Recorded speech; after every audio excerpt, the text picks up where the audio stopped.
Who do you trust with your health? Is it the online influencers or is it your doctor?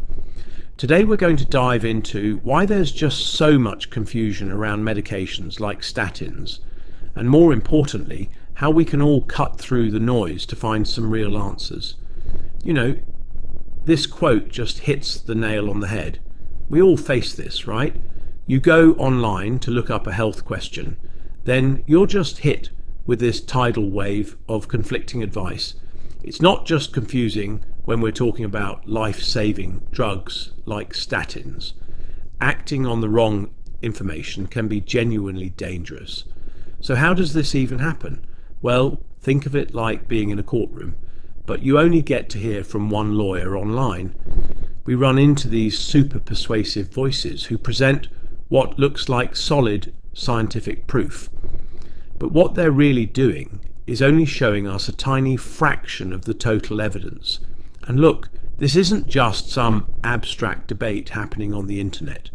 This has real life or death consequences.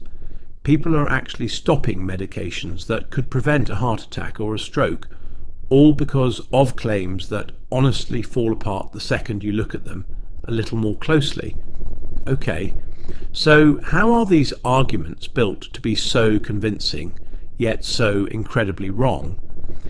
Let's kind of pull back the curtain on one of the most common tactics used to make pseudoscience sound like the real deal. It really comes down to this powerful psychological trap called investigator bias. It's basically a form of selective vision. If you've already decided that statins are either good or bad, it's super easy to go online and find a bunch of studies to back up your view while just ignoring everything that contradicts it. And this right here gets to the absolute heart of the matter. On one side, you've got maybe a single cherry-picked study or a really persuasive video, but on the other side, you have the gold standard, a systematic review that looks at all the available evidence. See, real science weighs everything, not just the pieces that happen to fit a particular story. So when you actually put all of that rigorous evidence onto the scale, the conclusion becomes overwhelmingly clear. The scientific consensus is really firm on this. LDL cholesterol is a direct cause of heart disease, and lowering it saves lives. It just flat out reduces the risk of heart attack and stroke. But okay, if the science is so clear, why do so many of us lose faith in the system? Well, the problem, as it turns out, often starts from inside the healthcare system itself, creating what you could call a trust vacuum. Let's be honest, doctors are often under immense pressure with these packed schedules and super short appointment slots. There's often not nearly enough time to have the deep, detailed conversations that patients really need, and frankly, that they deserve. And because of that time pressure, care can start to feel really impersonal.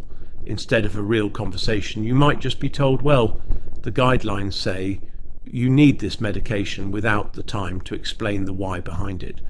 That trust just starts to fade.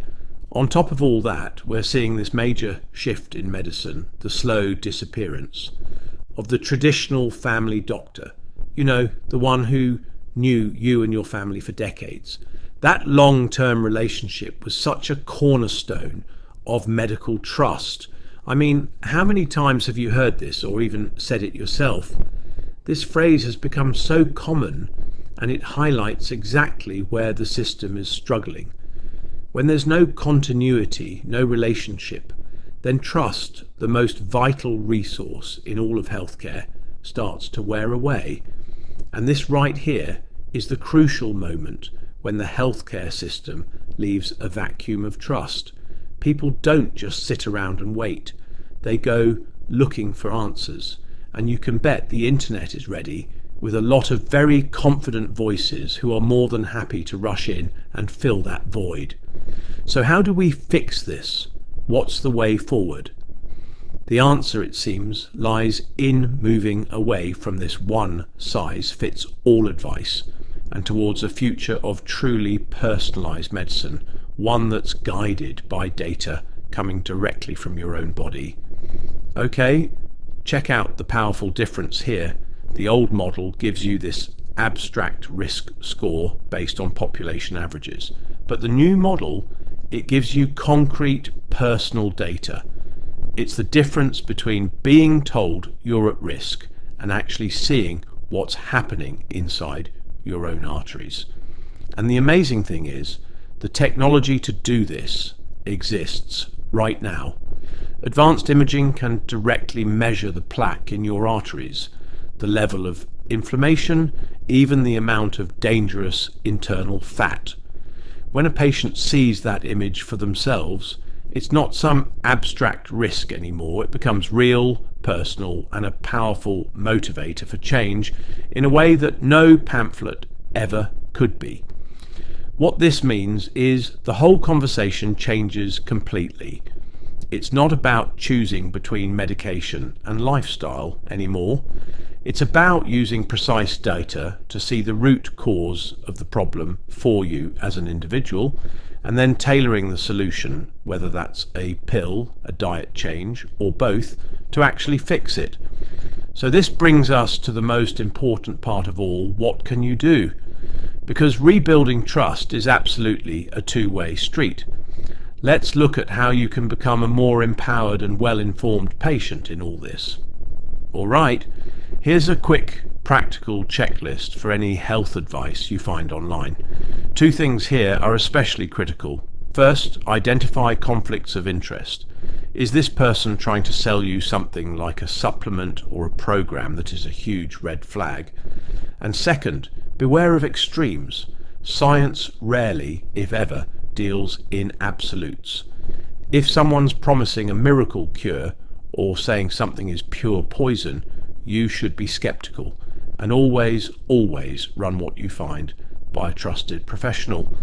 So what does a trustworthy source actually look like? Well, it's a professional who is accountable for their advice, someone who works with real patients every single day and who is guided by data, not by some rigid ideology.